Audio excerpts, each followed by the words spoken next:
Good YouTube, Quinn Wade coming to y'all with that instant analysis on the Los Angeles Lakers winning 116 to 110 against the Memphis Grizzlies. The Lakers improved to 14 and 12 and 9 and 3 at home. The Grizzlies fall to 18 and 9 and 6 and 6 away from their home court. The Lakers won the first quarter 30 to 20 and they won the second quarter 34 to 26, and you thought it was basically over at this point and they was going to run away with this, but the Grizzlies had a 31 to 22 third quarter and a 33 to 30 fourth quarter, and Marcus Smart made a three that really didn't matter because the game was already over to make that lead look a little bit worse for the Lakers, even though it really was a blowout in the fourth quarter. And that three really didn't make no difference, but it makes the score look a whole lot closer. Um, we can go with the Grizzlies first. Brandon Clark, 5 points, -9 and plus minus, one person foul, one turnover, one assist, 5 rebounds. One of them was offensive, 1 of 2 from the free throw line, 2 of 4 from the field. Jaren Jackson Jr., 25 points, -13 and plus minus, 6 personal fouls, 2 turnovers, 1 steal, 2 assists, 5 rebounds. One of them was offensive, 5 of 6 from the free throw line, 2 of 3 from the three-point line, and 9 of 13 from the field. He hit a nice three to start his first shot, and he really found other ways to score. Jaren Jackson has really been impressive this year, and he was really efficient, and he didn't get in the way. And he didn't try to go ball hog. He just picked the shots that he can get, knocked them down with good efficiency, and just kept on competing defensively, even though he did foul out. Jalen Wells, the rookie, 8 points, +4 and plus minus, 4 personal fouls. He was 2 of 2 from the free throw line. He was only 3 of 8 from the field. This is about what you expect for him. You thought he would do a little bit more, but he only played 18 minutes, so couldn't really do much because of that reason. Same with Brandon Clark. He only played 13 minutes in this game. Ja Morant, 20 points, -8 and plus minus, 3 personal fouls. He did have 7 turnovers, 3 steals, 6 assists, 7 rebounds. 2 of them was offensive out of that 7, 6 of 8 from the free throw line, 2 of 7 from 3, 6 of 21 from the field. They did a good job staying in front of him, forcing him to take tough finishes and forcing him to take perimeter shots that he really didn't want to take, but he kind of had to. And with the injuries and the things that happened in this game, he kind of had to do more because Desmond Bane played 28 minutes, but he only had 7 points. And he was 3 of 8 from the field, 0 of 2 from 3, and 1 of 1 from the free throw line. So nobody was really looking for their shot besides Jaren Jackson and Ja and some guys that came off the bench. And that's one of the reasons why they lost this game. But he also had 7 rebounds, 7 assists, 1 turnover, 4 personal fouls, and -12 and plus minus for Desmond Bane. Santi Aldama, 6 points, +1 and plus minus, 1 block, 1 steal, 3 rebounds. One of them was offensive, 4 of 4 from the free throw line, or 3 from the three-point line, 1 of 8 from the field. Jake LaRavia, 2 points, -9 and plus minus, 2 personal fouls, 3 turnovers, 1 steal, 2 assists, 2 rebounds, 2 of 2 from the free throw line, 0 of 1 from 3, or 2 from the field. Jay Huff had 3 points, -8 and plus minus, 2 personal fouls, 1 turnover, 1 steal, 3 rebounds. One of them was offensive, 1 of 2 from the three-point line, 1 of 3 from the field. Zach Edey had a double-double off the bench, 24 minutes played.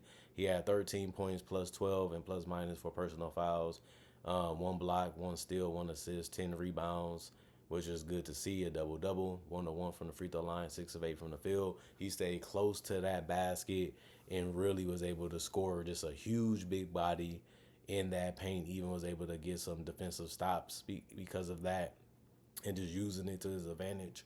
And he was really impactful tonight. Marcus Smart was 3 of 11, continues to struggle to score the basketball. 1 of 4 from 3, 3 rebounds, 3 assists. One of them was offensive rebound out of that 3. 1 turnover, 2 personal fouls. He only had 7 points.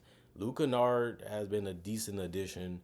12 points for him, +18 and plus minus, 2 personal fouls, 1 turnover, 2 steals, 3 assists, 3 rebounds, 3 of 4 from the free throw line, 3 of 4 from 3, 3 of 7 from the field. And Scottie Pippen Jr., 2 points, -6 and plus minus, 1 personal foul, 3 turnovers, 1 block, 2 rebounds, 0 of 2 from the three-point line, 1 of 4 from the field. The rest of the guys did not play. Coach's decision. 38 of 97, 39% from the field, 9 of 28, 32% from 3, 25 of 30, 83% from the free throw line, 50 rebounds, 25 assists, 10 steals, 3 blocks, 20 turnovers, 31 personal fouls, and 110 points. And the Los Angeles Lakers, Anthony Davis with 40 points and 16 rebounds. 4 of them was offensive out of that 16. He had 4 personal fouls, plus 14 and plus minus, 4 turnovers, 1 block, 2 steals, 2 assists. And he was 9 of 12 from the free throw line, 1 of 4 from 3, 15 of 22 from the field. He got easy shots all game, and he took advantage of that and dominated, and they just didn't know what to do with him. He was just too long, too quick, too fast, too smart all night, and it just worked to the Lakers' advantage. Rui Hachimura, 8 points, plus 13 and plus minus, 5 personal fouls, 3 turnovers, 1 block, 1 steal, 1 assist, 6 rebounds, 1 was offensive, 4 or 6 from the free throw line, 0 1 from 3, 2 or 5 from the field. LeBron Ramon James, 18 points plus, I would say, 2 personal fouls, 5 turnovers, 2 blocks, 1 steal, 8 assists, 8 rebounds. 4 of them was offensive, 1 of 4 from the free throw line, 3 of 6 from 3, 7 of 17 from the field. He hasn't been as efficient as he usually be when it comes to scoring this year, but he's just finding other ways to help his teammates out like he usually do. One of the best leaders ever in NBA history, and he did that very, very good tonight. I started off watching this game, seeing him go for a layup, then seeing him go for a block, then seeing him play as hard as he can, defensively and offensively. And it was just a good way to start the game, seeing him show them what they need to do to possibly be the championship contender in the Western Conference. And they ultimately ended up getting it done tonight. Austin Reeves, 19 points, plus 11 and plus minus, 4 personal fouls, 1 turnover, 2 steals, 8 assists, 2 rebounds, 5 of 5 from the free throw line, 2 of 8 from 3, 6 of 15 from the field. Max Christie, 7 points, plus 7 and plus minus, 4 personal fouls, 1 turnover, 1 block, 1 assist, 2 rebounds. 1 of them was offensive, 4 of 4 from the free throw line, 1 of 2 from 3, 1 of 3 from the field. Cam Reddish, 8 points, plus 8 and plus minus, 3 personal fouls, 1 turnover, 2 steals, 1 assist, 2 rebounds, 2 of 2 from the free throw line, 0 of 2 from 3, 3 of 6 from the field. He was really excited to play tonight, and he made some big plays offensively. Even though he didn't make a 3, he was able to score in other ways.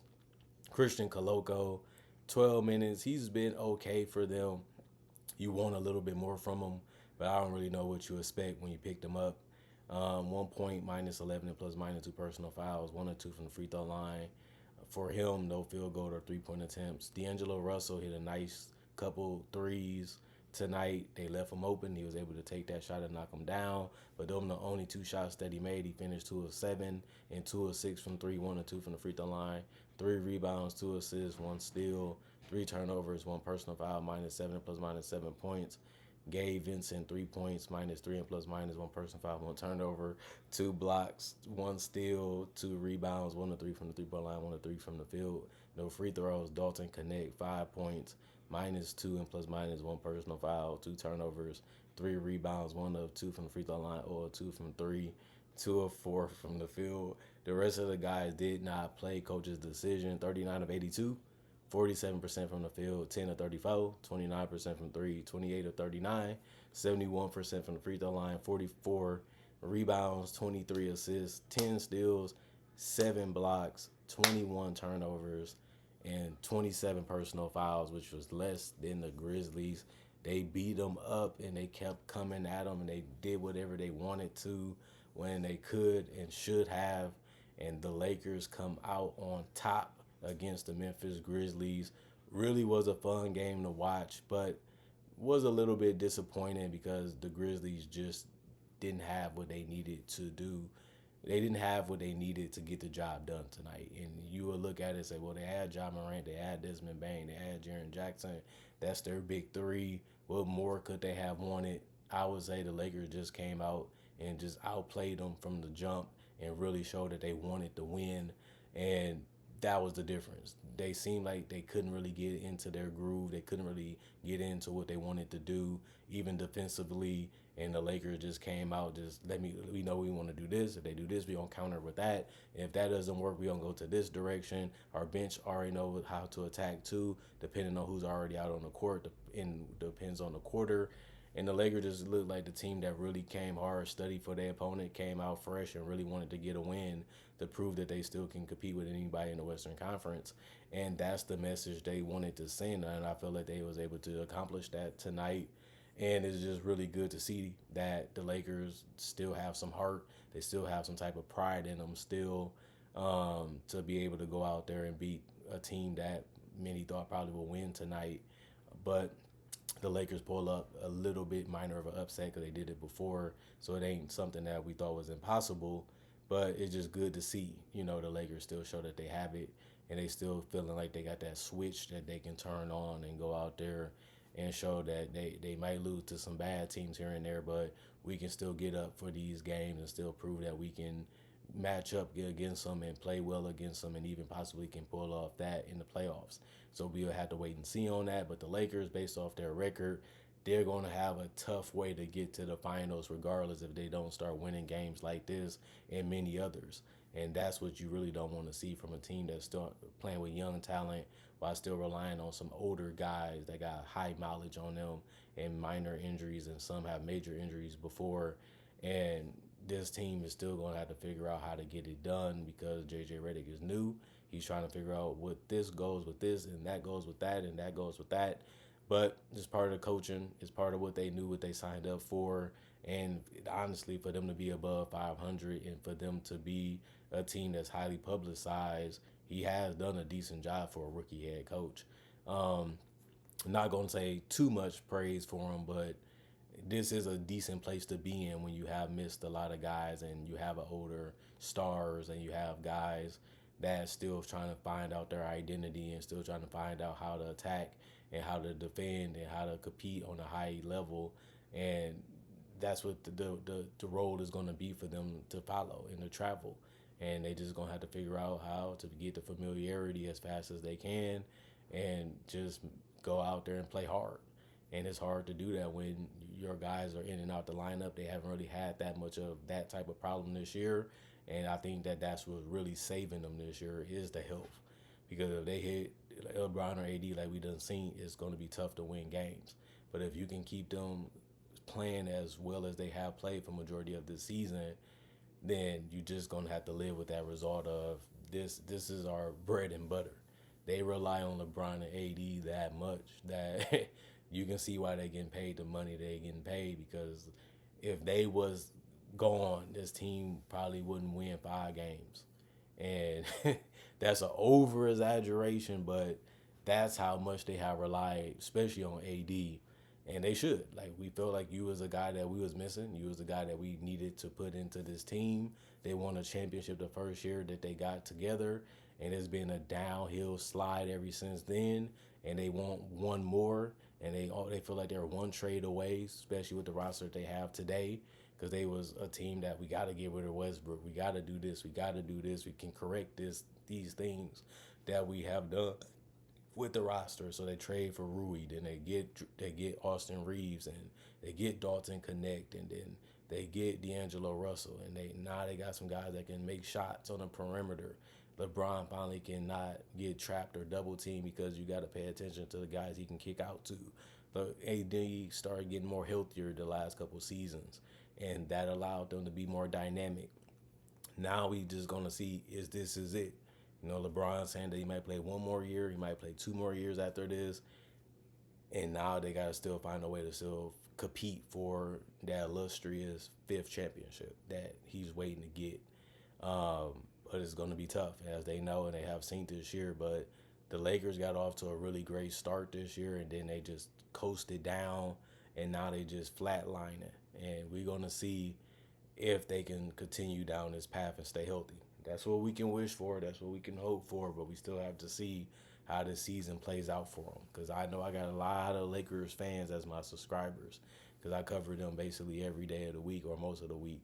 And it's mainly because they always in close games, or they barely winning games, or they barely losing games, or they're getting blown out. So this team has really been hit or miss this year, and we're going to see what they do as the season continues to go on and get closer to an end. And we can see what the Lakers are really made of, because we've been seeing a whole lot of shoulda, woulda, coulda type of stuff with them. Other than that, comment, like, subscribe, share, hit the notification bell for more analysis. And if you're new to the channel, I do conversation videos just like this in different varieties. Also do breakdowns of current players, legends, rookies, and also, um, draft coverage. And also, if you want to see mock drafts, I also do that. I'll count it as draft coverage, but the rookie conversation stuff and the breakdowns can be a little different than draft coverage because they actually playing in summer league or playing in the preseason or playing in the regular season, and then I give a proper evaluation of what they are and what they can be even in the NBA and how they can possibly change or evolve in the future or see if it's already successful. Not broken, they don't usually fix it and they just go along with that, and that usually turns them into the player that they're going to be in for the long term. And that's what we call role players or situational players or just all-star players. Because if you exceed in your role and your team is winning, sometimes they get rewarded with that too. But other than that, thanks for watching. Hopefully you guys enjoy the rest of y'all day. Now it's Monday. Y'all probably going to get this on Monday. So I'll see you guys later Monday with more analysis, and I'm gone.